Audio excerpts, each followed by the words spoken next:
નમસ્કાર દર્શક મિત્રો, તાજેતરમાં જ કેન્દ્ર સરકારે નવી શિક્ષણ નીતિ જાહેર કરી છે। ખાસા લગભગ 4 દાયકાની નજીક કહી શકાય એવા ગાળામાં આ જાહેરાત થઈ છે। ગઈકાલે આપણે એની કેટલીક રસપ્રદ ચર્ચાઓ કરી હતી। આજે એ ચર્ચાને આગળ વધારવી છે, પણ એ પહેલા પૂર્વ ભૂમિકા।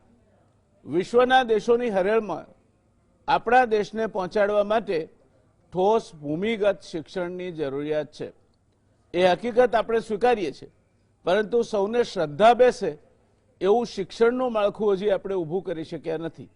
એ આપણા સૌ માટે ચિંતા અને ચિંતાનો જ નહીં પણ દુઃખનો વિષય છે। શિક્ષણે તો સમાજને તાજગી આપવાની હતી, પરંતુ કમનસીબે શિક્ષણે સમાજને થકવી નાખ્યો છે। એ હકીકત છે। સરકાર અને સમાજ બંને હાંફી ગયા છે।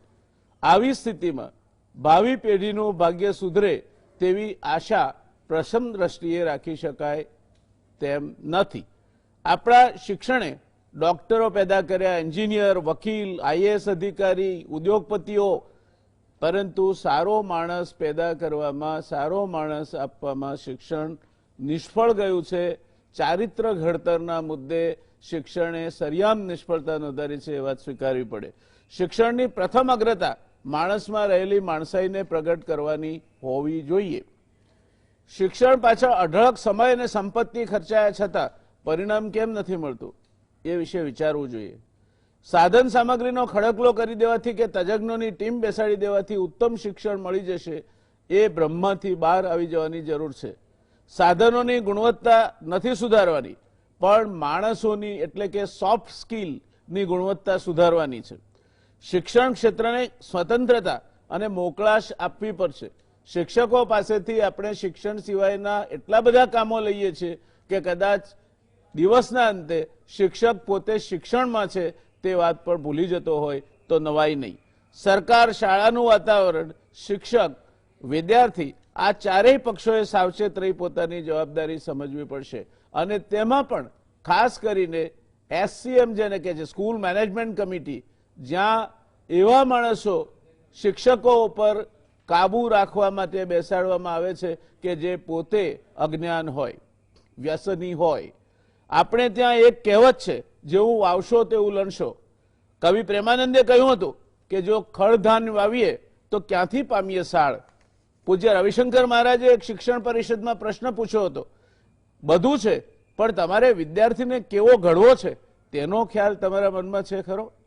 વિપરીત પરિબળો, આ પ્રયોગોને નામે થતા આડેધડ ફેરફારો, નિયમોમાં થયા કરતા સુધારાઓ, અધિકારીઓના મનસ્વી અમલીકરણ અને તેમાંથી સર્જાતા બખેડાઓ અને આ બધામાંથી ઉપસ્થિત થતી અનિશ્ચિતતાનો ભોગ વિદ્યાર્થી બને છે। આપણા શિક્ષણમાં ક્રાંતિ સર્જી શકાશે કે કેમ એ આ નવી નીતિને સમજીએ ત્યારે એક યક્ષ પ્રશ્ન આપણી સામે આંખો ફાડીને જુએ છે। સામા પ્રવાહે તરવા જેવી સ્થિતિ છે। સરકારને, શિક્ષકને, ટ્રસ્ટીને કે વિદ્યાર્થીને શિક્ષણમાં રસ લેતો કઈ રીતે કરવો અને માત્ર ને માત્ર શિક્ષણ એક વ્યવસાય નહીં પણ એક મિશન બની રહે તે પ્રકારની વ્યવસ્થા કરવી હશે તો શિક્ષકને એનું યોગ્ય સ્થાન આપવું પડશે। શિક્ષણમાં સાચી દિશાનું આયોજન કરવું પડશે। શિક્ષણ સંસ્થા એ ખરીદ વેચાણ સંઘ નથી તે સમજ સૌએ કેળવવી પડશે। વિશ્વમાં જ્યાં શ્રેષ્ઠ શિક્ષણ અપાય છે ત્યાં રિસર્ચ એટલે કે સંશોધનને મહત્વ આપવામાં આવ્યું છે। આપણે ત્યાં તો રિસર્ચ એટલે ઉતારા કે તફડંચી એવું જ મોટા ભાગે જોવા મળે છે। વરિષ્ઠ પત્રકાર રવિન્દ્રભાઈ પારેખ કહે છે કે છેલ્લા 34 વર્ષમાં 10 અને 12મા બોર્ડની પરીક્ષાનું મહત્વ વધારી દેવામાં આવ્યું। વિદ્યાર્થી પર શિક્ષણનો બોજ વધ્યો, ટ્યુશન અને ટ્યુશન ક્લાસનું મહત્વ વધ્યું, વાલીઓ પર સ્કૂલ અને ટ્યુશનની વધારાની ફીનું ભારણ વધ્યું। ટૂંકમાં વાલી ખૂબ ખર્ચાયો। પુસ્તકો, ગાઈડો, નોટબુકોના ખર્ચા વધ્યા અને ડોનેશનના નામે ક્યાંક ક્યાંક તો લૂંટ ચાલી। મોંઘું ડોનેશન આપીને રેડિયોલોજીસ્ટ કે સર્જન બનેલો ડોક્ટર સેવા કરે તો એ અપવાદ જ ગણાય। શિક્ષણના નામે સત્તા અને સંપત્તિનો મહિમા વધ્યો છે। ભણાવ્યા વગર પીએચડી કરાવનારા પણ મળી ગયા અને ભણ્યા વગર પીએચડી કરનારા પણ ફૂટી નીકળ્યા। એટલું બાકી હતું તે એમફિલનું તું ચાલ્યું.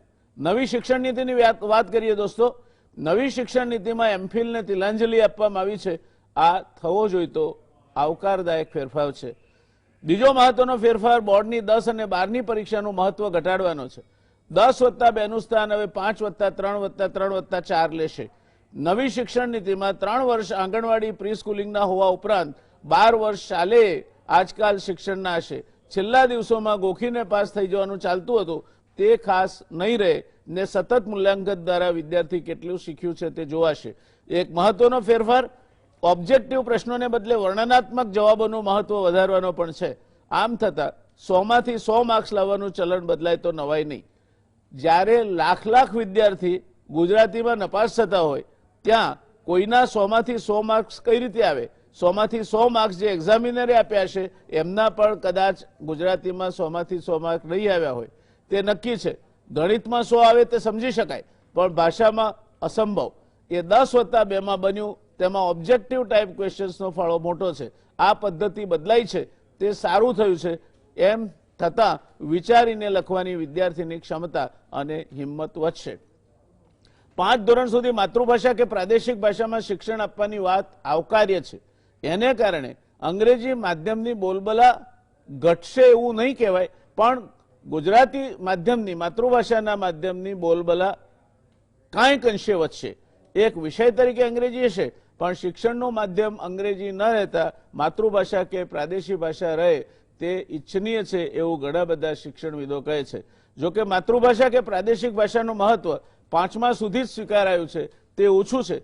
તેમાં પણ ગુજરાતમાં તો બહુ જ ઓછું છે, કારણ ગુજરાતને અંગ્રેજી માધ્યમનું ભૂત એટલું બધું વળગ્યું છે કે ગુજરાત જતે દિવસે અંગ્રેજીને માતૃભાષાનું સ્થાન આપે તો કદાચ નવાઈ પામવા જેવું નહીં હોય. શિક્ષણને મામલે ગુજરાત સૌથી વધુ તરંગી અને તુક્કાઓનું રાજ્ય છે. શિક્ષણ વિભાગ શેકચલ્લીઓથી ઉભરાય છે. અહીં જો 12 ધોરણ સુધી સ્કૂલ શિક્ષણ રહેવાનું હોય તો ગુજરાતી ફરજિયાત હોવું જોઈએ. એટલું જ નહીં, કોઈ પણ કોલેજ પ્રવેશ માટે અન્ય વિષયની ટકાવારીમાં ગુજરાતીની ટકાવારી પણ ઉમેરાવી જ જોઈએ. ઈચ્છીએ કે સરકાર આ બાબતે ગંભીર થાય. એવું કહેતા શ્રી રવિન્દ્રભાઈ પારેખ આગળ જણાવે છે કે અનલોક 3માં 31 ઓગસ્ટ સુધી સ્કૂલો અને કોલેજો બંધ રહેવાની જાહેરાત થઈ છે, ને બીજી તરફ એકમ કસોટી લેવાનું જનૂન ગુજરાતના શિક્ષણ વિભાગનું ઓછું થતું નથી. કમાલ છે ને, સ્કૂલો બંધ છે ને પરીક્ષાઓ ચાલે છે. 29-30 જુલાઈને રોજ પરીક્ષા બિલકુલ ઢંગધડા વગર લેવાઈ. પરીક્ષા 2 દિવસ, પણ 10 ઓગસ્ટ સુધીમાં ગમે ત્યારે ઉત્તરવાહી તમારે પાછી આપવાની. એ ગાળા દરમિયાન ગમે ત્યારે જવાબો લખો, ગમે તે લખો, ગમે તેની પાસે લખાવો, ખાતા પીતા લખો, નો પ્રોબ્લેમ. હવે આ જ પરીક્ષા જો હોય તો આ શેકચલ્લીઓ મશ્કરી કોને કહે છે, પરીક્ષા કોને કહે છે તે સમજાતું નથી. એવો આક્રોશ વરિષ્ઠ પત્રકાર રવિન્દ્રભાઈ પારેખ કાઢે છે. રવિન્દ્રભાઈ પારેખ છેલ્લે એક પ્રશ્ન પૂછે છે કે સરકારને પૂછી શકાય કે સ્કૂલો બરાબર ચાલુ થાય પછી પણ આમ જ પરીક્ષા લેવાશે કે જો નહીં તો અત્યારે આવા નાટકો શું કામ? રવિન્દ્રભાઈનો આક્રોશ કેટલો યોગ્ય છે, કેટલો યથાસ્થાને છે, એ બધી જ બાબતો આપણે આ ચર્ચા દરમિયાન ચકાસવાના છે. નસીબ જોગે આજે આપણી પાસે જે પેનલ છે એ ઉત્તમ શિક્ષણવિદોની અને શિક્ષણ સાથે સંકળાયેલ મહાનુભાવોની છે. પ્રોફેસર બકુલભાઈ ધોળકિયા ગુજરાત સમાચાર ટેલિવિઝનના દર્શકોને કે આ દેશને પણ બકુલભાઈની ઓળખાણની જરૂર નથી એવા વૈશ્વિક કક્ષાના વરિષ્ઠ અર્થશાસ્ત્રી, IIMના પૂર્વ ડિરેક્ટર બકુલભાઈ ખુદ શિક્ષણમાં જ એમના જીવનના બધા જ કેરિયર યર્સ ગાળ્યા છે. એટલે શિક્ષણની પ્રક્રિયા અને શિક્ષણથી સુપેરે સુવિદિત છે. કિરીટભાઈ જોશી શિક્ષણવિદ છે. શ્રેષ્ઠ શિક્ષકનો રાષ્ટ્રીય એવોર્ડ એમને મળ્યો છે. ગુજરાત સમાચાર ટેલિવિઝન પરની અનેક ચર્ચાઓમાં કિરીટભાઈએ સરસ મજાનું માર્ગદર્શન આપવાનું કામ કર્યું છે. આ બંને નિષ્ણાતોને આવકારું છું. ત્રીજા નિષ્ણાત આપણી સાથે જોડાવાના છે તે છે doctor Purviben Pokhriyal, dean institute of law, Nirma university. Purviben થોડી વખતમાં જોડાશે, ઓન વે છે. પણ ત્યાં સુધી બકુલભાઈ સાહેબ આપથી શરૂઆત કરીએ. આપણે સ્ટુડિયોમાં 2 જણા છીએ એટલે પાડોશી પહેલા. તો આપ શું માનો છો આ નવી શિક્ષણ નીતિ વિશે? નવી શિક્ષણ નીતિ વિશે એક જ વાત હું કહીશ કે દેર આયે દુરસ્ત આયે. છેલ્લી શિક્ષણ નીતિ આપણી એજ્યુકેશન પોલિસી 1986માં રજૂ થઈ હતી. રાજીવ ગાંધીની ગવર્મેન્ટની અંદર એ શિક્ષણ નીતિ રજૂ કરવામાં આવી હતી. એ વાતને આજે 34 વર્ષ થઈ ગયા અને 34 વર્ષમાં નવી શિક્ષણ નીતિ લાવીશું એવું 3 સરકારો કહી ચૂકી. એટલે 3 ગવર્મેન્ટ્સ એ આ વાત કરી અને છેવટે આ ગવર્મેન્ટની સેકન્ડ ટર્મની અંદર આ એજ્યુકેશન પોલિસી આવી. એ ઘણું આર્કવાદાયક છે. હવે આ શિક્ષણ નીતિની અંદર ઘણા બધા પાસા છે. આમાં ચેલેન્જ એ છે કે જે પહેલાંનો ઢાંચો હતો એને જે ચેન્જ કર્યો છે 5+3+3+5 એ ઢાંચાની અંદર જે 5+3+3+4 એટલે ટોટલ 15 વર્ષ, જેમાંથી 3 વર્ષ એ પ્રિલિમિનરીના એટલે દેટ મીન્સ કે પ્રી સ્કૂલ અને 12 વર્ષ સ્કૂલના. હવે આ કેટેગરાઇઝેશનને ઇમ્પ્લિમેન્ટ કરવું સહેલામાં સહેલું છે, કારણ કે એમાં કશું કરવાનું છે નહીં basically. The real issue is કે જો તમે આખું ડોક્યુમેન્ટ એજ્યુકેશન પોલિસીનું જુઓ, ઉપર છેલ્લી રીતે મેં જોયું છે, બહુ ડિટેલમાં વાંચ્યું નથી, પરંતુ એ વાંચીને સારું લાગ્યું. અને સારું લાગવાનું મુખ્ય કારણ એ કે આ statement is A statement of vision and intentions. એટલે વિઝન અને ઇન્ટેન્શનનો પાર્ટ બરાબર કરવામાં આવ્યો છે, એમાં કોઈ મોટો પ્રોબ્લેમ નથી. But the vision and intentions are not followed by a strategy. આખી પોલિસીમાં સ્ટ્રેટેજી કોઈ જગ્યાએ છે નહીં. એટલે સ્ટ્રેટેજીનું કોઈ એટલે ઇમ્પ્લિમેન્ટેશનની વાત જ કરવી નકામી છે, કારણ કે બિકોઝ સ્ટ્રેટેજીનું સ્ટેટમેન્ટ આવ્યું જ નથી. હવે જ્યારે સ્ટ્રેટેજીનું સ્ટેટમેન્ટ જ ના હોય ત્યારે તમે ઇમ્પ્લિમેન્ટેશનનું ડિસ્કશન કરો એનો કોઈ અર્થ છે નહીં. મારા હિસાબે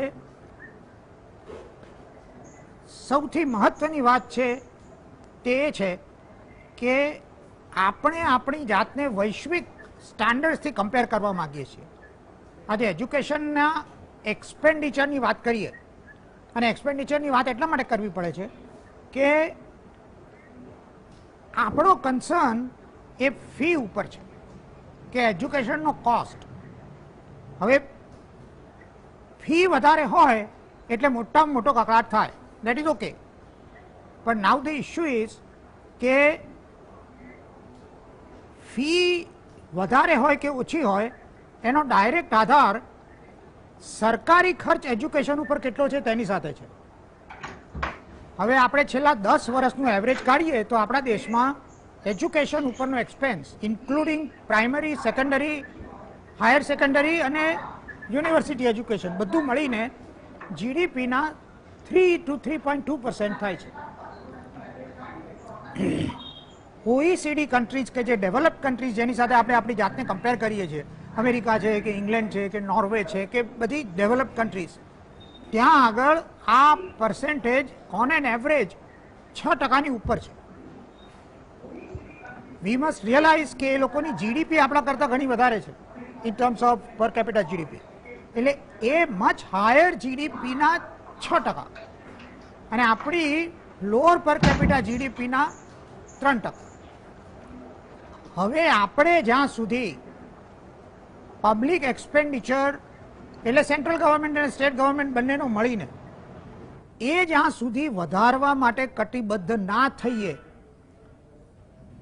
ત્યાં સુધી જો આપણે પ્રાઇવેટાઇઝેશનની વાત કરીએ અને પ્રાઇવેટાઇઝેશનમાં ક્વોલિટી કંટ્રોલ કરવાને બદલે જો ફી કંટ્રોલ કરવા ઉપર આપણું ધ્યાન જાય તો એ વસ્તુ આંતરિક રીતે સુસંગત નથી. હવે આ જે એજ્યુકેશન સેક્ટરની અંદર જે એક્સપેન્ડિચર ઓછું છે એનું મુખ્ય કારણ એ છે કે ટીચરની ક્વોલિટી અપગ્રેડેશન ઉપર આપણે કોઈ ખાસ ધ્યાન આપ્યું નથી. એક સર્વે કરવામાં આવ્યો હતો કે જેમાં ઇન્ડિયાના પ્રાઇમરી, સેકન્ડરી અને હાયર સેકન્ડરી ટીચર્સનું ઇવેલ્યુએશન કરવામાં આવ્યું હતું અને ગુણવત્તાની દ્રષ્ટિએ એવું ચોંકાવનારું તારણ હતું કે ફક્ત 10% લોકો એ ક્વોલિટી સ્ટાન્ડર્ડ્સને સ્પેસિફાય કરી શકે એવા ક્વોલિફિકેશન્સ, એક્સપિરિયન્સ અને ડિલિવરીની કેપેબિલિટી ધરાવે છે. એટલે આપણા ટીચરમાંથી 10%. હવે સારી વાત એ છે કે 30% પોઝિશન તો ભરાયેલી જ નથી, એટલે જે બાકી 70% છે એમાંથી આ 10%. પણ તોય point is we are not able to fill positions even in primary and secondary schools. હવે જ્યારે સ્કૂલમાં શિક્ષક નહીં હોય તો તમે આ ગમે એટલી શિક્ષણ નીતિ બદલશો, તમે એને કઈ રીતે ઇમ્પ્લિમેન્ટ કરશો? બીકોઝ ટીચરોની ક્વોલિટી નહીં સુધરે તો શિક્ષણની ગુણવત્તા સુધરવાની નથી અને નીતિ ઘડવાથી કંઈ વળવાનું નથી. આપણો fundamental problem is the teacher quality and therefore the quality of education. જી, આભાર ધોળકિયા સાહેબ. મૂળ વાત જે આપે કહી એવી છે કે આપણે હમણાં રફાલ લાવ્યા, પણ એ રફાલને ચલાવવા માટે ટ્રેક્ટરનો ડ્રાઈવર બેસાડીએ તો શું થાય એ દર્શક મિત્રો તમારા પર છોડું છું. અને એ જ પ્રશ્ન લઈને કિરીટભાઈ આપની પાસે આવું છું કે આ શિક્ષકોની ગુણવત્તા એટલે સોફ્ટ સ્કિલની જે વાત કરીએ આપણે, ગમે તેટલા મોટા મોટા મકાનો બાંધીએ, ગમે તે બીજું કરીએ, જો કે એ બધા ઇન્ફ્રાસ્ટ્રક્ચરમાં પણ ઘણું ખૂટે છે, પણ શાળાનો આત્મા શિક્ષક છે અને એ શિક્ષકને શિક્ષક તરીકે વર્તવા દેતા નથી આપણે. તો આ પોલિસીમાં એના માટે કંઈ છે કે શિક્ષકને ઇલેક્શન ડ્યુટી નહીં આપી શકાય, શિક્ષકને વસ્તી ગણતરીના કામમાં નહીં રોકાય, શિક્ષકને કોરોના થયો હોય તો કોરોના ડેસ્ક પર માર્ગદર્શન માટે નહીં બેસાડાય, આવું કશું છે? કારણ કે શિક્ષક જો બધા જ કામો કરવાનો હોય અને પછી જો નવરાશે શિક્ષણનું કામ કરવાનો હોય તો ગમે તેટલી નીતિ આવશે. વકુલભાઈ સાહેબે કહ્યું તે સાવ સાચું છે, શિક્ષક નહીં હોય તો કોઈ નીતિ તમારી કામ કરવાની નથી. આપ તો આ ક્ષેત્રના બહુ જ્ઞાતા છો, શું કહેવું છે આપને? ડોક્ટર વ્યાસ સાહેબ, આપ અને ડોક્ટર ધોળકિયા સાહેબ બંને વ્યક્ત કરેલ સમસ્યાઓ બહુ જ વાસ્તવિકતા છે. હું માનું છું કે માનનીય પ્રધાનમંત્રી શ્રી આ વાસ્તવિકતાથી માહિતગાર છે અને આજથી 5 વર્ષ પહેલા જ્યારે એમને આ શિક્ષણ નીતિનો પાયો નાખેલો કે આપણે કંઈક કરવું જોઈએ અને કેવી રીતે કરીશું, અને 5 વર્ષ પછી અત્યારે માત્ર એની ડિઝાઇન મૂકી છે. નવી શિક્ષણ નીતિ આપણી સમક્ષ વ્યક્ત થઈ છે કે શું શું હશે. નો ડાઉટ જેમ ધોળકિયા સાહેબે કહ્યું છે, સંપૂર્ણ સહમત છું કે વિઝન સાથે મૂકવામાં આવી છે. ભારતમાં ના શિક્ષણમાં હાલમાં પ્રવર્તમાન તમામ સમસ્યાઓનો હલ આ નવી શિક્ષણ નીતિમાં ચોક્કસ જોવા મળે છે. સમસ્યાઓને તો સ્થાન આપી દીધું છે કે આટલી સમસ્યાઓ છે, પણ હવે સમસ્યાઓનો ઉકેલ કેમ લાવવો એનો આધાર આ નવી શિક્ષણ નીતિનું અમલીકરણ કેમ થશે એના ઉપર રહેશે. જે રીતે વિઝનને ધ્યાનમાં રાખીને જે નવી નીતિ અમલમાં મૂકી છે, નવી નીતિને ઓપ આપ્યો છે, એવી જ રીતે જો માનનીય પ્રધાનમંત્રી શ્રી આના અમલીકરણ માટે ચોક્કસ શિક્ષણ ક્ષેત્રે સંકળાયેલા જ વ્યક્તિઓ, રાજકીય રીતે જોવાના બદલે રચનાત્મક કામ કરતા, શિક્ષણના ધ્યેયો ધરાવતા, શિક્ષણના વિચારો ધરાવતા વ્યક્તિઓને આની ટીમ બનાવવામાં આવે અને એ જ ટીમના સભ્યો બદલાતા ન રહીને જ્યાં સુધી ગ્રાસરૂટ લેવલે એનું અમલીકરણ થાય ત્યાં સુધી એ જ વ્યક્તિ એનું ધ્યાન રાખશે, તો ચોક્કસ વિશ્વાસ ધરાવું છું કે આ પોલિસીમાં જે ધ્યેય છે એ ધ્યેયને સંપૂર્ણપણે 20 વર્ષ પછી ન્યાય આપી શકાય. એક વાત આ પણ છે મારી સાહેબ, બીજી પણ વાત છે. આપણા દેશની શિક્ષણ નીતિ હોય કે સમગ્ર વિશ્વના કોઈ પણ દેશની તમે શિક્ષણ નીતિ જોશો તો આખરે તો આપણા પૂજ્ય મહાત્મા ગાંધી ના જે બુનિયાદી શિક્ષણના વિચારો છે એ જ પાયામાં રહેશે, એને કોઈ એને અળગા નહીં કરી શકે. આપણા દેશમાં અત્યાર સુધીમાં 7 શિક્ષણ પંચો આવ્યા. દરેક પંચમાં માનનીય મહાત્મા ગાંધીજીના બુનિયાદી શિક્ષણના જે વિચારો છે એ પ્રત્યક્ષ કે પરોક્ષ રીતે જુદા જુદા નામથી મૂકવામાં આવ્યા છે. અને નવી શિક્ષણ નીતિમાં પણ એને ચોક્કસ સ્થાન છે. માતૃભાષામાં શિક્ષણ, બાળ કેળવણી ત્રાસ વિહીન, બાળકોને બને એટલું મફત શિક્ષણ, ફરજિયાત શિક્ષણ, મૂલ્યલક્ષી શિક્ષણ, આધ્યાત્મિક શિક્ષણ અને રોજગારલક્ષી શિક્ષણ, આ બધી જ બાબતોને જે સ્થાન છે એ મહાત્મા ગાંધીના વિચારો, બુનિયાદી શિક્ષણના વિચારો છે. અને જો એને વ્યવસ્થિત ન્યાય આપી શકાય તો આ દેશ ચોક્કસ સફળ થઈ શકે. આપની જે સમસ્યા આપણે જે વ્યક્ત કરી છે કે શિક્ષકોને અન્ય કામગીરી ચોક્કસ ન જ આપવી જોઈએ, હા, એ આપવામાં આવે છે એનું કારણ છે કે અત્યારે સરકારને ઘણા બધા કામો કરાવવા છે અને કોઈ પાસે કોઈ માણસો નથી તો હાથ વગું કોણ છે તો અધિકારીઓને હોપે છે. અને અધિકારીઓ એવું માને છે કે આપણી નજીકમાં કોણ કરી શકે, વ્યવસ્થિત ન્યાય આપી શકે, તો નજીકની શાળા અને નજીકના શિક્ષકો પસંદ કરીને એમની કામગીરી સોંપી દેવાની. પણ એ સોંપાય એટલે શિક્ષણ બગડે. એ શિક્ષકને માનો ચાલુ શાળાએ મોકલો તો શિક્ષણ બગડે છે, શાળા પછી મોકલો છો તો એના પરિવાર પ્રત્યે ધ્યાન નથી આપી શકતો, પોતાના બીમાર માતા પિતા, પોતાના બાળકોનું શિક્ષણ, પોતાના પત્ની સાથે વ્યવહારિક કામમાં જોવામાં ક્યાંય નથી આપી શકતા શિક્ષક. પરિણામે તણાવ અનુભવશે અને પરિણામે શિક્ષણ ઉપર અસર થાય છે. એટલે નવી શિક્ષણ નીતિમાં આવી કામગીરી માટે અનિવાર્ય સંજોગોમાં શિક્ષકની જરૂર પડે તો માત્ર ને માત્ર વેકેશનમાં મદદ લેવાય અથવા આના માટે ખાસ વિભાગ નક્કી કરવો પડે. એના માટે દરેક જિલ્લા કક્ષાએ વસ્તીના પ્રમાણમાં આવી નિમણૂકો આપવી જોઈએ ગ્રેજ્યુએટ યુવકોની, અને એમને આના માટે કેલેન્ડર બનાવવું પડે રાજ્યએ કે કયા મહિનામાં કઈ કામગીરી લેવી છે અને આ યુવાનો પાસે લેવામાં આવે તેને રોજગારી મળશે, શિક્ષકો તણાવમુક્ત થશે, અધિકારીઓ અને શિક્ષકોનો સમય પણ બચશે અને ગુણવત્તાને અસર કરતા ઘણા પરિબળોમાંનું એક આ પરિબળ અટકાવી શકશું. વાત રહી માનનીય બકુલભાઈ સાહેબે આપણને કહ્યું કે આ શિક્ષણ નીતિ અમલીકરણ કેવી રીતે, ચોક્કસ આ બહુ અગત્યની વસ્તુ છે અને અમલીકરણ કરવા માટે અત્યારે પાયો તો ચોક્કસ મુકાયો છે. ત્યારે અમલીકરણ થાય જ એના માટે આપણે બધાએ પૂરક બનવાનું રહેશે કે આપણે કેવી રીતે બની શકીએ. પણ જે કહ્યું કે 30% શિક્ષકોની ભરતી નથી, તો નવી શિક્ષણ નીતિમાં પહેલી જ વાત આ છે કે પહેલા તો દરેક રાજ્યમાં જે જરૂરી શિક્ષકો છે શાળાના, એ શિક્ષકોની ભરતી તાત્કાલિક કરવાની છે. પણ એ ભરતી માટે પણ જે બકુલભાઈ સાહેબના જે ચિંતા છે, બહુ વાસ્તવિક ચિંતા છે કે ગુણવત્તાસભર શિક્ષકો કેટલા, અને જે સર્વે છે પણ સાચો છે, પણ છતાં બીજા કેટલાક શિક્ષકો બોર્ડર પર છે તે આમાં સામેલ થવા પ્રયત્ન કરે છે. તો એવા ગુણવત્તાવાળા શિક્ષકોની ભરતી થાય એનો ઉલ્લેખ, એની નીતિનો ઉલ્લેખ પણ આ નવી નીતિમાં છે.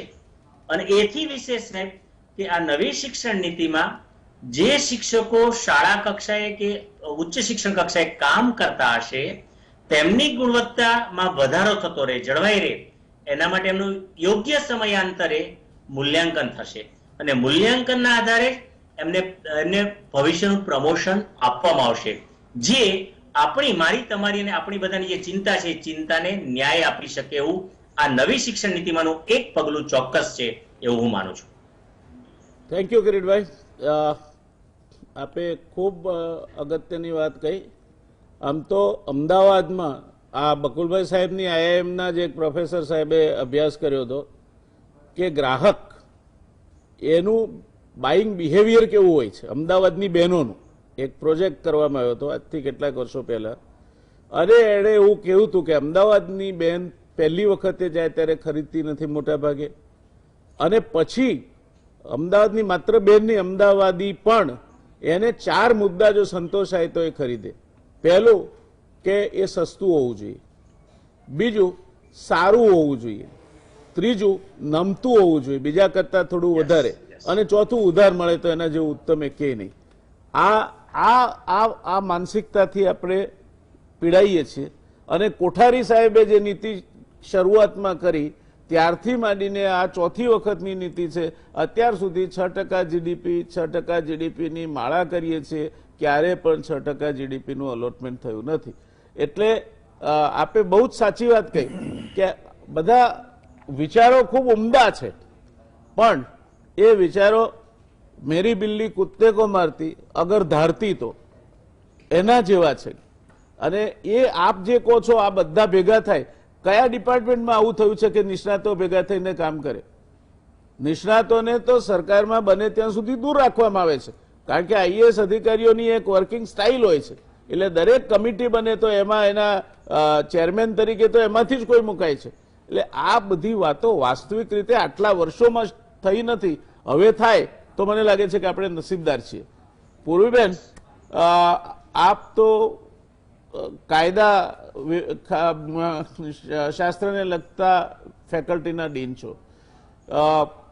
અત્યાર સુધી અમે જે ચર્ચા કરી તે ચર્ચા મહદઅંશે સોફ્ટ સ્કિલ અંગેની જ છે. આપે પાટલી સાંભળી, પાટલી નહીં સાંભળી હોય તો લગભગ એ જ વાત છે કે આને અમલમાં કઈ રીતે મૂકવામાં આવશે. તો આપને શું લાગે છે આ શિક્ષણ નીતિ? આપણે સમજીએ છીએ કે આ તો લાંબા ગાળાની વાત છે. આજે એનું એક દિશા થઈ છે. 20-25 વર્ષે જ્યારે અમલમાં મુકાશે ત્યારે એ અમલમાં આવશે. 2035 કે એવું કંઈક કહ્યું છે. 2005 હવે હમણાં સરકાર પહેલા 2022 સુધી કરવાની હતી, પછી 2025 થઈ, હવે 2035નું વર્ષ પકડાણું છે. તો શું લાગે છે આપને આ નીતિ 2035માં બધું ભારતનું શિક્ષણ એકદમ વૈશ્વિક કક્ષાનું થઈ ગયું છે? થેન્ક યુ સૌરભભાઈ, થેન્ક યુ જયનારાયણભાઈ. અને બકુલભાઈએ જે વાત કરી ત્યાંથી હું શરૂઆત કરું તો લગભગ 4 વર્ષના અંતે અને 3 વાર રિફાઇન થઈને આ નવી શિક્ષણ નીતિ આપની પાસે આવી છે. એ બહુ એસ્પિરેશનલ ડોક્યુમેન્ટ છે. કાયદાશાસ્ત્ર સાથે જોડાયેલી છું એટલે મને એક વાસ્તુ ચોક્કસ ગમશે કે એમાં કોન્સ્ટિટ્યુશનલ વેલ્યુઝની વાત કરી છે કે જે બંધારણીય મૂલ્યો છે એ મૂલ્યોનું આપણે જતન અને સંવર્ધન કઈ રીતે કરીએ એની ચોક્કસ વાત છે. પણ જે એક વાત જે કદાચ આપણને ખૂટે અને ખૂંચે એમ છે એ આપણે આ જે ટેક્સ્ટ છે એને આપણે પ્રવર્તમાન કોન્ટેક્ટ સાથે કઈ રીતે રિલેટ કરી શકીએ. એક બહુ મોટી સમસ્યા થઈ રહે. કારણ કે તમે જ્યારે પણ કોઈ નવા સપના સેવવા બેસો અથવા તો તમે જ્યારે પણ કોઈક નવી એસ્પિરેશન્સ તરફ પ્રયાણ કરો એ વખતે તમે ક્યાં છો અત્યારે એનું આપણે વ્યવસ્થિત મનન અને ચિંતન અને રિસર્ચ કર્યા વગર જો આપણે ચોક્કસ પ્રકારનો રોડ મેપ તૈયાર કરીએ એ ભલે ગમે એટલો સારો હોય પણ એ ખરેખર આપણને ફળશે કે નહીં એ આપણને સમય જ કહેશે. જેમ કિરીટભાઈ જોશી સરે વાત કરી કે ઘણી સારી વાત આમાં છે, નો ડાઉટ. એક પહેલી રીડિંગ તમે જ્યારે કરો ત્યારે આપણને ખરેખર એવું થાય કે ઘણી બધી સારી ઉદ્દેશો સાથે અને ઘણી બધી સારી વાતો આમાં કરી છે. પરંતુ પ્રશ્ન એ ઊભો થાય છે કે સ્ટ્રેટેજીસ ક્યાં છે આના માટેની? આપણે અત્યાર સુધી ચોક્કસ પ્રકારના સાયલોઝમાં રહીને શિક્ષણને જોયું છે. ભલે આપણે ગાંધીજીના બુનિયાદી શિક્ષણની વાત કરી પણ અત્યાર સુધીમાં આપણને જે વાત કરવામાં આવી છે ચોક્કસ પ્રકારના સાયલોઝમાં એક પ્રકારના ડિસિપ્લિન શિક્ષણની વાત કરે છે.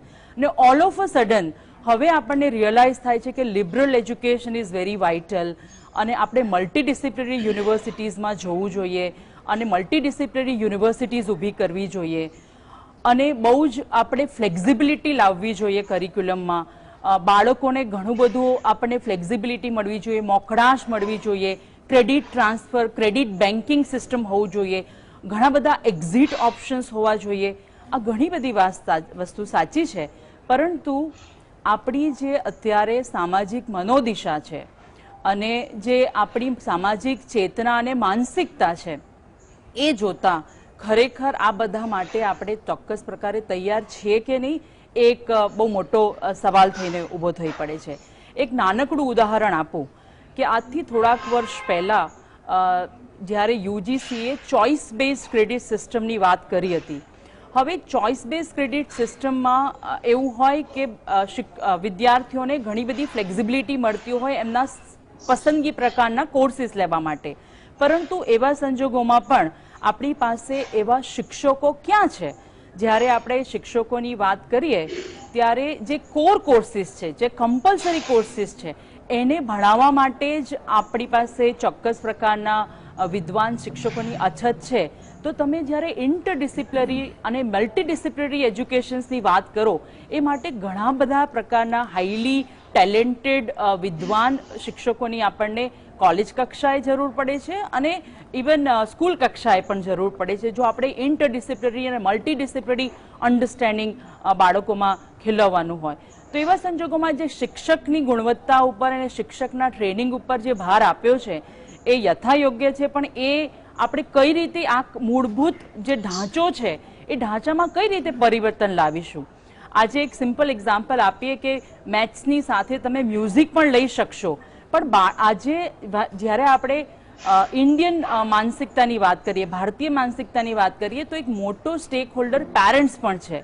તો એવા સંજોગોમાં પેરેન્ટ્સને હંમેશા આવી ચિંતા થાય છે, કારણ કે મેથ્સની સાથે મ્યુઝિક લઈશું તો એના કેરિયરનું શું સ્કોપ રહેશે. એટલે જનરલી આપણે ત્યાં જ્યારે શિક્ષણને માત્ર એક ઓર્થોપાર્જનના સાધન તરીકે ગણવામાં આવે છે અને સાધ્ય તરીકે નહીં, જે આપણે ઉત્તમ વાતો કરીએ છીએ જે પોલિસીમાં દેખાય છે, પણ ખરેખર વાસ્તવિકતાથી આ આખી જે એસ્પિરેશનલ ડોક્યુમેન્ટ છે બહુ જોજનો દૂર છે. તો આપણે કઈ રીતે લિંક કરી શકીએ, એક વસ્તુ મારી દ્રષ્ટિએ જે ખૂટે છે અને એના માટે થોડુંક વધારે લિંકિંગ ડોક્યુમેન્ટની જરૂર પડે, સ્ટ્રેટેજીસની જરૂર પડે, ઇમ્પ્લિમેન્ટેશનની જરૂર પડે, શોર્ટ ટર્મ પ્લાન્સની જરૂર પડે, લોંગ ટર્મ પ્લાન્સની જરૂર પડે અને બહુ જ માઇક્રો લેવલનું પ્લાનિંગ માંગી લે છે એવું મને લાગે છે. તો ધન્યવાદ. બકુલભાઈ સાહેબ, આમાં એક જોગવાઈ એવી છે કે કોલેજમાં જાઓ, 1 વર્ષ ભણો તો તમને સર્ટિફિકેટ મળે, 2 વર્ષ ભણો તો ડિપ્લોમા મળે અને પછી ડિગ્રી મળે. હવે અત્યારે ડિગ્રીવાળા જ નોકરી નથી મળતી, તો આ સર્ટિફિકેટ કે ડિપ્લોમાવાળા એ વળી પાછું એક નવું આપણે ખચ્ચર ઊભું કરીએ છીએ અને એને કઈ રીતે આપણે જોબ માર્કેટ સાથે સાંકળીશું અથવા એમ્પ્લોયેબિલિટી સાથે કઈ રીતે સાંકળીશું. હવે પહેલી વાત તો એ કે આખી એજ્યુકેશન પોલિસીને આપણે હોલિસ્ટિક વ્યૂ લેવો પડશે. આ પ્રશ્નનો જવાબ તમે 5 પછીના +3 અને +4 શું કરવાના છો તેના ઉપર છે. હવે આ નવી શિક્ષણ નીતિની અંદર 5 વર્ષ પછી તમે +3 ની અંદર વોકેશનલ ટ્રેનિંગનો કોર્સ કમ્પલસરી કરવામાં આવે છે. એટલે એક વોકેશનલ સ્કિલ તમારે ચૂઝ કરી અને એને ફોલો કરવી પડે. એટલે ધીમે ધીમે આજે તમારે મલ્ટી ફેસેટેડ પર્સનાલિટી જો ડેવલપ કરવી હોય તો મલ્ટી ફેસેટેડ નોલેજ અને સ્કિલ્સ ઇમ્પાર્ટ કરવી જરૂરી છે. હવે વોકેશનલ એજ્યુકેશન તરફ જો સ્કૂલના વિદ્યાર્થીઓનું તો યુ આર પ્રિપેરિંગ ધેમ કે બોર્ડ એક્ઝામમાં તમે ધારણા પ્રમાણે પરફોર્મ ના કરી શક્યા તો પણ તમે તમારા ભવિષ્યને સુધારી શકો છો. હવે વોકેશનલ એજ્યુકેશન આપણા દેશમાં સ્કૂલ ડ્રોપઆઉટ્સ માટેનું એજ્યુકેશન ગણવામાં આવે છે. હવે જો એને સ્કૂલની સાથે સાંકળવામાં આવે કોઈક રીતે તો વોકેશનલ એજ્યુકેશન તરફનો આપણો અભિગમ બદલાય અને એમ્પ્લોયેબિલિટી આખે Chinese development is entirely based on vocational education success. ચાઇનામાં સાહેબ 40,000 સ્કિલ્સ વિદ્યાર્થીઓને સ્કૂલોમાં ઇમ્પાર્ટ કરવામાં આવે છે અને પછી એ લોકો વોકેશનલ ટ્રેનિંગ ઇન્સ્ટિટ્યુશન્સમાં જાય છે. આજે જો ચાઇનામાં વોકેશનલ એજ્યુકેશનલ ઇન્સ્ટિટ્યુશન્સ આટલા મોટા પ્રમાણમાં ન હોત, 5 લાખ વોકેશનલ એજ્યુકેશન ઇન્સ્ટિટ્યુશન્સ છે ચાઇનામાં, તો China would never have become manufacturing giant.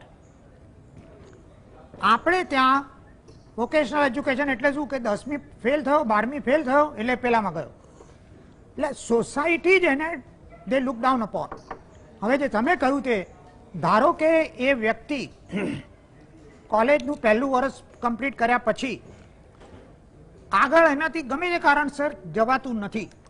હવે એટી કેટી આપીને ધક્કા મારીને જે આપણે અત્યારના પાસ કરાવીએ છીએ એ એના કરતાં એને સર્ટિફિકેટ આપીને બીજા કામે લગાડીએ તો એટલીસ્ટ બાકીનો ક્લાસ ભણી શકે. નાઉ ધ પોઈન્ટ ઇઝ કે આ મલ્ટી એક્ઝિટ એ સારી સિસ્ટમ છે, પણ મલ્ટી એક્ઝિટ સિસ્ટમમાં કરિક્યુલમ કોમ્પ્રોમાઇઝ ના થવું જોઈએ. એટલે જેમ કે ફર્સ્ટ યરનો કોર્સ એ સર્ટિફિકેટ કોર્સ તરીકે ડિઝાઇન ના થાય. It has to be an integral part of a 4 year course. એટલે એ રીતે જો જોવામાં આવે તો જ આ મલ્ટી એક્ઝિટ સિસ્ટમનો ફાયદો થાય. The idea is કે તમે કોપ ના કરી શકો તો તમે you quit for whatever reasons, અને when you quit you get something. પણ એમ્પ્લોયમેન્ટ જનરેશન એ પછી કોલેજનું ફર્સ્ટ યર ડ્રોપ થઈ અને માણસને વોકેશનલ એજ્યુકેશનની અંદર ક્રેડિટ્સ મળે અને એ ત્યાં આગળ વધે. એટલે આ લિંકેજ બહુ જરૂરી છે. આપણા સ્કૂલિંગ સિસ્ટમ અને વોકેશનલ એજ્યુકેશન સિસ્ટમની વચ્ચે જો લિંકેજ હશે તો જ થશે. બિલકુલ સાચી વાત. બીજું સૌથી મહત્વનો આસ્પેક્ટ જે હું કહેવા માંગુ છું તે છે હાયર એજ્યુકેશનના ઇસ્યુઝ તદ્દન જુદા છે. Let us not get into higher education right નાઉ.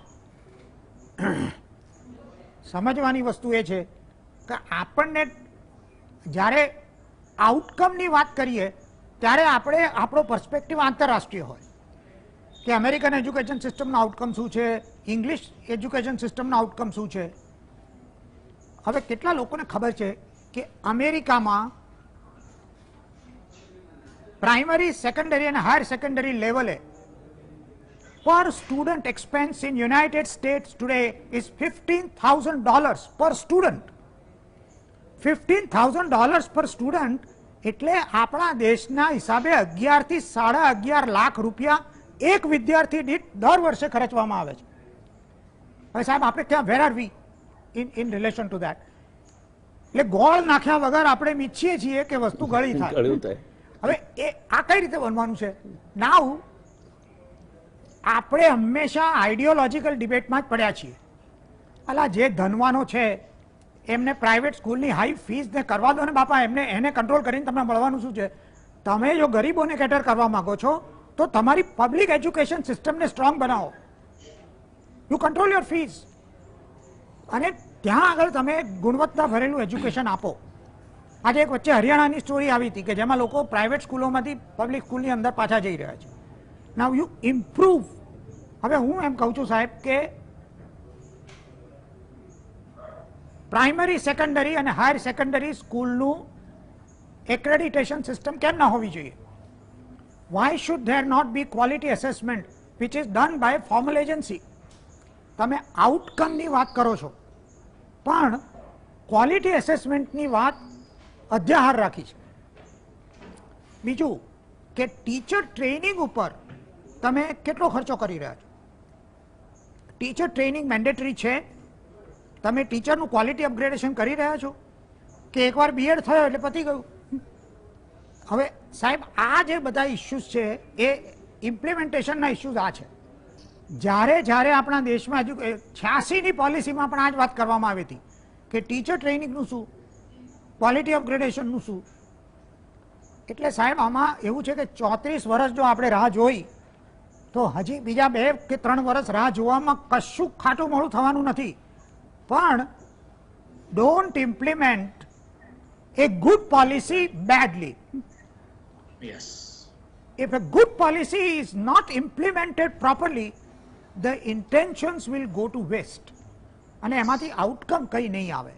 એટલે આપણે એક નોર્મ્સ કરવા પડશે કે આજે સાહેબ મેનેજરો, તમે જો પબ્લિક સેક્ટર, પ્રાઇવેટ સેક્ટરના મેનેજરો, પબ્લિક સેક્ટરના મેનેજરો, એમને માટે ટ્રેનિંગ મેન્ડેટરી હોય છે. અમુક વખત થાય એટલે એમને એક્ઝિક્યુટિવ ટ્રેનિંગ કરવી જ પડે. આપણા સ્કૂલ ટીચર્સ માટે ટ્રેનિંગ કશું છે જ નહીં. We are not really focused on that. એટલે ક્વોલિટી અપગ્રેડ ક્યાંથી? આપણા જે શિક્ષકો છે તે જ છે. આપણે એક્ઝિસ્ટિંગ રિસોર્સિસ પાસેથી વધારે સારું કામ લેવાનું છે. નવા શિક્ષકોની જે ભરતી થશે એનાથી ક્વોલિટીમાં એટલો ફેર નહીં પડે જેટલો એક્ઝિસ્ટિંગ ટીચર્સની ક્વોલિટી ઇમ્પ્રૂવ થશે તો ફેર પડશે. અને therefore I think there should be encouragement for well performing schools and action for the schools which don't perform well, especially the public school. હવે એમાં એક મહત્વની વાત જે આ પોલિસીમાં છે જે બહુ વેલકમ છે તે એ છે કે regulator of education and regulator of public school આ બેને જુદા પાડવામાં આવ્યા છે આ પોલિસી.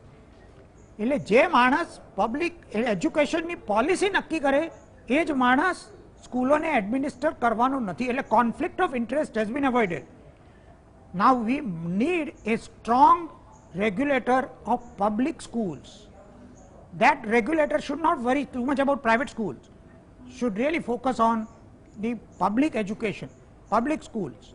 અને એ જ્યાં સુધી નહીં કરવામાં આવે ત્યાં સુધી સાહેબ આમાં આપણા પ્રોબ્લેમ્સ એના જ રહેશે અને 20 વર્ષ પછી આપણે નવી એજ્યુકેશન પોલિસી વિશે આ જ રીતે વાત કરતા હોઈશું. આઈ એડમાયર આપનો આશાવાદ ને હું આવકારું છું, કારણ કે આપણે 20 વર્ષ પછી પણ આ ચર્ચા કરતા આવીશું. ના સાહેબ, એટલે what I mean is another panel. I did not mean us. Kiritbhai, આપને નથી લાગતું બકુલભાઈએ જે વાત કહી, પૂર્વીબેને જે વાત કહી, એ જોતા આ 60 પત્તાની જે પોલિસી છે એની સાથે ધી ગાઈડલાઇન્સ ફોર ઇમ્પ્લિમેન્ટેશન, એના બેન્ચમાર્ક શું છે, એનો રોડ પ્લાન શું છે, ક્યારે થશે, કઈ રીતે થશે, આમાં it is all explained in words. It is verbose rather than any concrete thing કે આ રીતે જ થશે. તો આના સાથે જ 10 વર્ષમાં ધારો કે આ આટલું કરવાનું, એટલે પહેલા અત્યારે હયાત સ્કૂલ છે એમાંથી આટલા ટકા ટીચરને ટ્રેનિંગ કરવામાં આવશે પહેલા વર્ષમાં, બીજા વર્ષમાં આટલા ટકાને કરવામાં આવશે, by 4th or 5th year all will be trained, અને એ લોકોને they will be on the track for the new policy implementation. નવા આવશે એમને તો ઓરિએન્ટેશન પ્રોગ્રામ થવાનો જ છે. તો એ આની સાથે કર્યું હોત તો સારું ના રહેતે, કારણ કે આ તો ચર્ચા થયા જ કરશે. We all are groping in the dark કે કઈ રીતે ઇમ્પ્લિમેન્ટેશન કરવાના છે, ઇઝ $1 million ક્વેશ્ચન. બીજું, સ્કિલ્સની વાત જ્યારે આપણે કરીએ ત્યારે ગુજરાતની જ વાત કરીએ તો even we are talking about thousands of schools where you will have to have some person who can teach a particular skill. એ છે ખરા આપણી પાસે? બહુ સાચી વાત છે આપની કે પોલિસીની સાથેનું અમલીકરણ કેમ થશે ને જો સ્ટેપ હોત તો વધારે સારું, પણ એમને આ વિચાર્યું હશે જ 100%. પણ મારી વાત ત્યાં પણ છે કે જો ઇમ્પ્લિમેન્ટેશન કરવા તરફ જાય છે ત્યારે જે કોઈ કમિટીઓ રાષ્ટ્ર કક્ષાએ બને, રાજ્ય કક્ષાએ બને, તેમાં શિક્ષણની સાથે સંકળાયેલ વ્યક્તિ, વર્ષોનો જેનો અનુભવ છે એવા વ્યક્તિઓ સંકળાયેલા રાખવામાં આવે, અને જે એના હેડ છે ને નીતિ નક્કી કરે અમલીકરણ માટેની, એ જ વ્યક્તિ જ્યાં સુધી સંપૂર્ણ ન્યાય ન મળે, ગ્રાસરૂટ લેવલ એનું અમલીકરણ થાય, સંપૂર્ણ સમજ પડે ત્યાં સુધી એ વ્યક્તિ એમાં રહે, કમિટીમાં ને ચેરમેન પદે રહે, નહીં કે બદલી પામતા અધિકારીઓ. તો આ પોલિસીનું અમલીકરણ ઇઝી ગોઈંગ વધારે પ્રમાણમાં થઈ શકશે એવું પણ હું માનું છું. નહીં તો એવું બનશે કે આપણા રાજ્યમાં આજથી લગભગ 10 વર્ષ પહેલા સતત મૂલ્યાંકનનો કોન્સેપ્ટ આવેલો, બહુ સરસ ડોક્ટર રવિન્દ્રભાઈ દવે સાહેબે આપેલો, ઘણા અનુભવના અંતે આંતરરાષ્ટ્રીય શિક્ષણવિદે હતા, અને એ કોન્સેપ્ટ પછી એના એટલા બધા સરસ મૂલ્યો અને જીવન કૌશલ્યો બાળકોમાં ઘડતર થઈ શકે અને સર્વાંગી વિકાસ થઈ શકે એવો ચોક્કસ ધ્યેય હતો. પણ ત્યાર પછી આ ડીઈઓ પોતે, જિલ્લા શિક્ષણાધિકારી શ્રી પોતે પણ આ નીતિથી વાહિતગાર નહોતા કે કેવી રીતે આનું અમલીકરણ કરાવડાવું, ગ્રાસરૂટ લેવલે શિક્ષકો કઈ રીતે પ્રવૃત્તિ આપે, કઈ રીતે પરીક્ષણ કાર્ય કરે, કઈ રીતે મૂલ્યાંકન કાર્ય કરે, પરિણામે આચાર્ય પણ નિષ્ફળ રહ્યા, પરિણામે શિક્ષક પણ નિષ્ફળ રહ્યા. આપણા જ રાજ્યમાં આ સતત મૂલ્યાંકનની પદ્ધતિ 10 વર્ષ પછી રદ કરવી પડી, સેમેસ્ટર પદ્ધતિ 10 વર્ષ પછી રદ કરવી પડી, અને આ જ વસ્તુ હાલની નવી પોલિસીમાં બહુ મહત્વના મુદ્દા તરીકે આવી રહી છે. તો એ મુદ્દો આ પ્રમાણે જો ત્યાં પણ થઈ જશે તો તમારી ને મારી ચિંતા યોગ્ય જ રહે છે એવું માને છે, પણ એ ન જાય એના માટે આ કાળજી રાખવી જોઈએ હું વ્યક્તિગત રીતે માનું છું. હા, નવી નીતિમાં 2 બાબત બહુ સારી છે. એક, જે પાયાનું શિક્ષણ 5 વર્ષનું કર્યું અને બાળ કેળવણી તો માતૃભાષામાં જે ઉત્તમ વાત રહેશે, અને સ્ટ્રેસ વિહીન દફતરના ભાર જે હતો એના વિહીન માત્ર અંક જ્ઞાન ને અક્ષર જ્ઞાનની વાત છે એ ઉત્તમ વાત છે. અને બીજી વાત જે ઉચ્ચ શિક્ષણમાં જે કરી છે કે મલ્ટિપલ એક્ઝિટ ને મલ્ટિપલ એન્ટ્રી, એ પણ બહુ ઉત્તમ રહેશે. બાળકોને રસ પ્રમાણે અંદર વિષયો રાખી પોતાની કારકિર્દી બનાવવાની તક મળશે. એટલે કે એકાઉન્ટ રાખનાર વ્યક્તિ ફિઝિક્સ રાખીને વૈજ્ઞાનિક પણ બની શકશે, ઈસરોમાં જોડાઈ શકશે વૈજ્ઞાનિક તરીકે. નહીં તો હાલની સ્થિતિ એવી છે કે વિજ્ઞાન પ્રવાહ રાખે તો જ વૈજ્ઞાનિક બને, કે એકાઉન્ટ રાખશે તો નહીં, પણ એકાઉન્ટના માણસો પણ સંશોધનમાં રસ ધરાવે છે. તો આ એક ઉત્તમ વિચાર પણ આ નવી નીતિમાં છે હું વ્યક્તિગત માનું છું. ધન્યવાદ. એલ્વિન ટોફલરે આ જ વાત કહી છે કે આવનાર સમયમાં કોઈ એક ટેકનોલોજી નહીં ચાલે. આજે ગૃહિણીની વાત કરીએ તો કેટલી ટેકનોલોજી સાથે કામ કરે છે, મિક્સર ચલાવે છે, અવન ચલાવે છે, ગ્રાઇન્ડર ચલાવે છે, પછી કંઈક નેટ સર્ફિંગ કરે છે, ટેલિવિઝન ચલાવે છે, પોતાના બાળકને સ્કૂલે લઈ જાય છે, મૂકી આવે છે, વોશિંગ મશીન ચલાવે છે.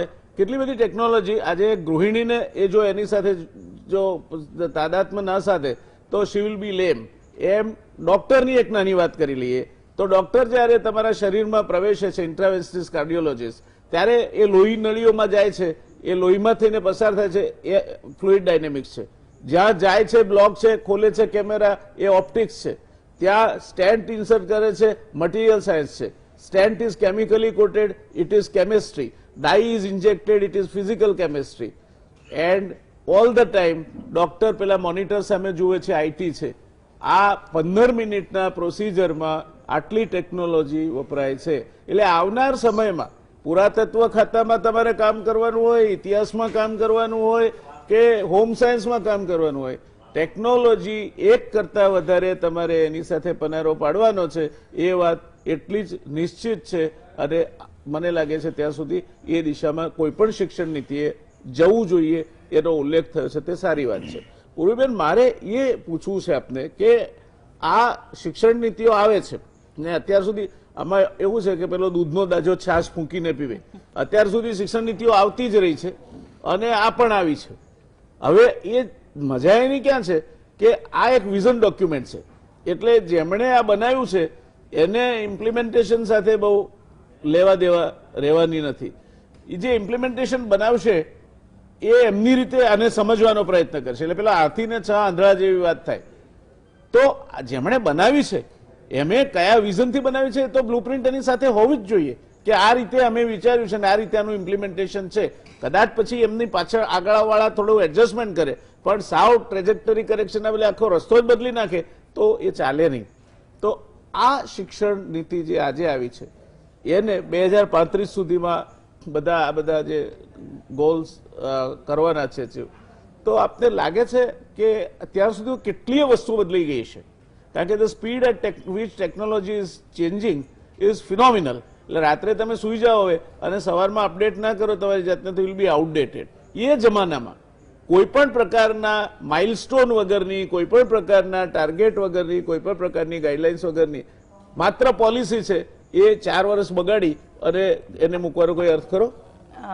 બિલકુલ સાચી વાત છે. તે જ મને એમ લાગે છે કે આની સાથે એક ચોક્કસ પ્રકારની બ્લુપ્રિન્ટ હોય વિથ સ્પેસિફાઈડ ટાર્ગેટ્સ કે આ 2020 છે, 2022માં આપણે ક્યાં હોઈશું, 2025માં ક્યાં હોઈશું, અને જે પણ આવનારા દૂરંદેશી જે ચેન્જીસ આવવાના છે એને ધ્યાનમાં રાખીને ચોક્કસ માત્ર આ ડોક્યુમેન્ટ પૂરતું નથી. આ ડોક્યુમેન્ટ વાંચીને આપણને બધાને ચોક્કસ ખુશી ચોક્કસ થશે કે ના ઘણું સરસ છે, પણ જ્યારે પણ આપણે નવી નીતિ, અને એવું કહીએ છીએ કે 34 વર્ષ પછી નવી નીતિ લાવી, પણ એના પહેલાની નીતિનું શું થયું?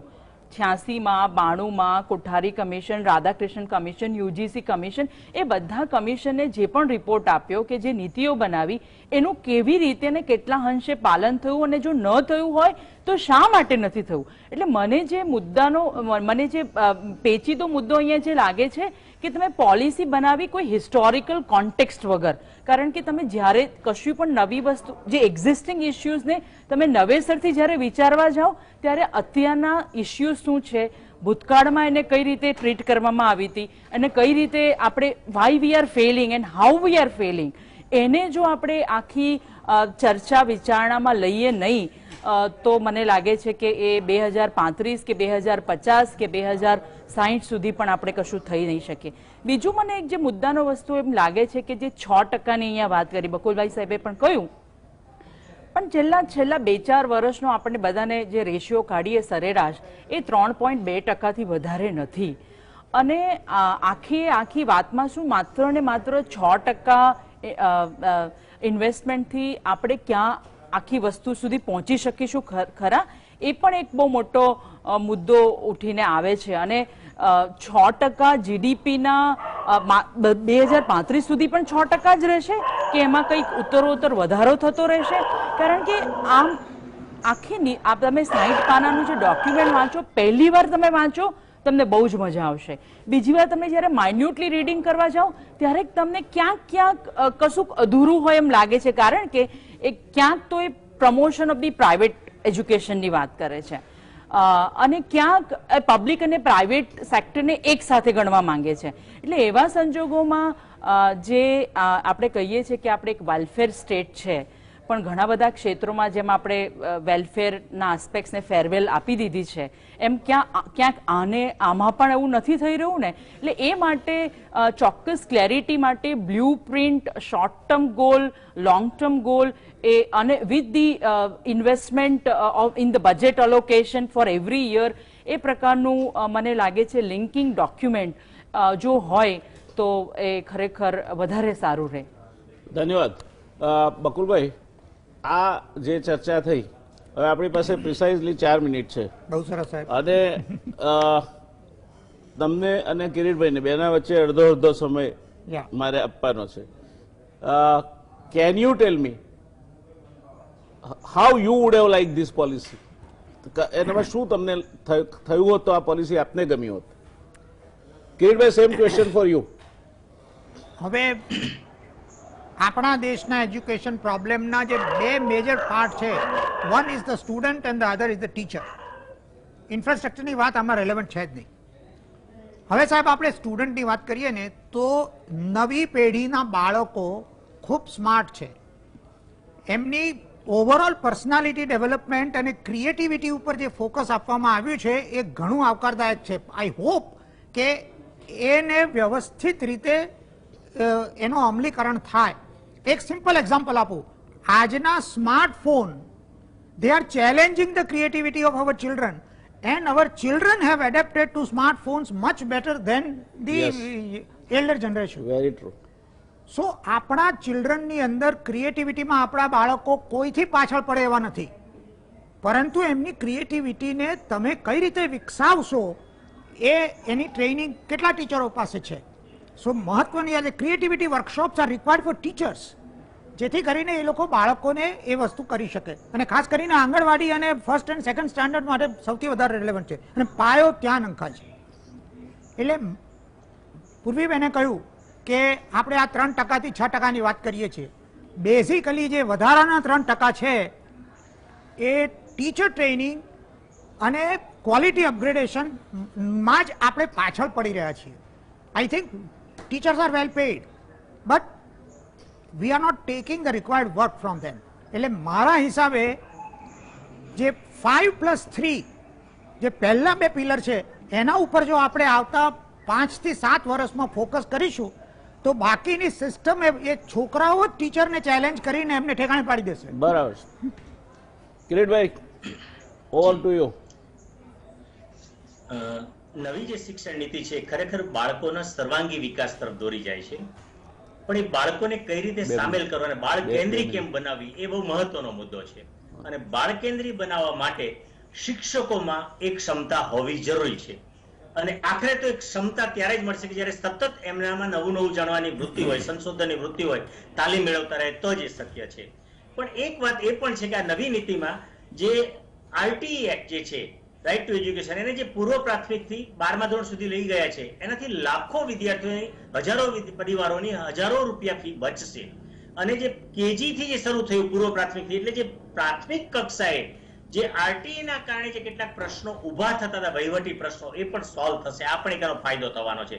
પણ ત્રીજી વાત મારી પણ છે કે બાળકોને જે વ્યવસાયલક્ષી શિક્ષણની વાત છે ત્યારે વ્યવસાયલક્ષી શિક્ષણ ધોરણ 6 થી શરૂ કરી રહ્યા છે. બહુ ઉત્તમ વાત છે. પણ એ જ વસ્તુ કન્ટિન્યુઅસલી ઉચ્ચ શિક્ષણ સુધી જો જોડવામાં આવે, આની જ વાત, તો એ બાળક 6ઠ્ઠા ધોરણમાં જે બીજારોપણ થયું, જે વિષયમાં રસ છે એમાં, જે વ્યવસાયમાં રસ છે એમાં, એ બીજારોપણ થયેલું વસ્તુ યુવાન થવા સમયે એ લગભગ એવું કૌશલ્ય એ બાળકમાં વિકાસ પામી ચૂક્યું હશે કે કદાચ સરકારી નોકરીની અપેક્ષા વગર એ પોતાનો વ્યવસાય શરૂ કરી શકશે.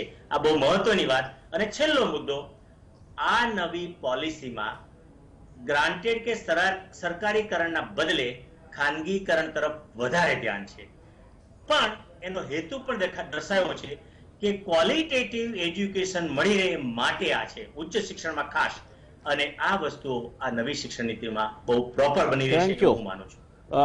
પૂર્વબેન, એક જ નાનો પ્રશ્ન અને આપનો જવાબ પણ એટલો જ નાનો રાખજો. આ ખાનગીકરણ જે શિક્ષણનું છે અને ખાનગી શિક્ષણ ઉપર ભાર છે, આપણે એક બાજુ ધનવાનોની એક પેઢી ઊભી કરી છે.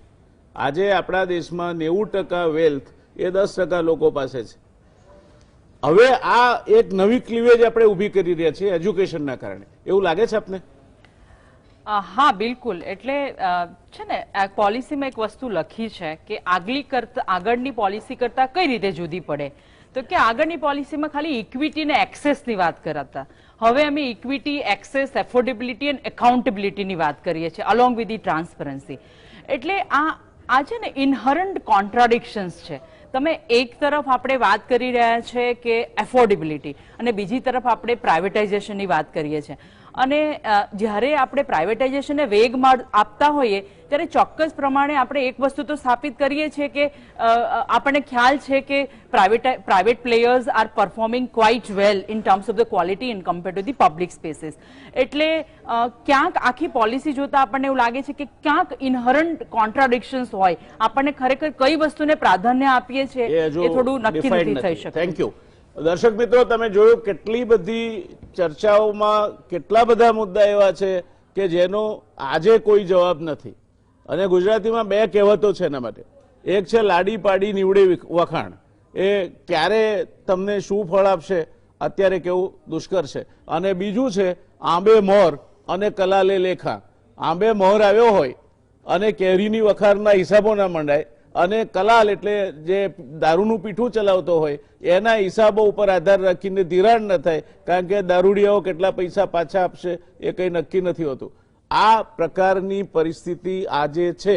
આપણે આશા રાખીએ કે બાળકનું બાળપણ ન લઈ લે અને મોટપણ એને રોટલો ખાઈ શકે એટલી આવડત આપે અને સાચા અર્થમાં સા વિદ્યા યા વિમુક્તએ મુક્તિ આપે તે જ વિદ્યા, ગુલામી ન બનાવે, મજબૂરી ન બનાવે, તે દિશામાં શિક્ષણ આવતીકાલનું જાય એવી આપણે આશા રાખીએ. નીતિ જાહેર થઈ છે અને એ નીતિ એક માત્ર એક વિઝન છે, એક સ્વપ્ન છે, દ્રષ્ટિ છે. આપણે આશા રાખીએ કે વિઝન પછી આગળની ઇમ્પ્લિમેન્ટેશનના સ્ટેજ પર પણ આટલી જ કાળજી રાખીને એનો અમલવારી થશે. તો દર્શક મિત્રો, આજે અહીં જ અટકીશું.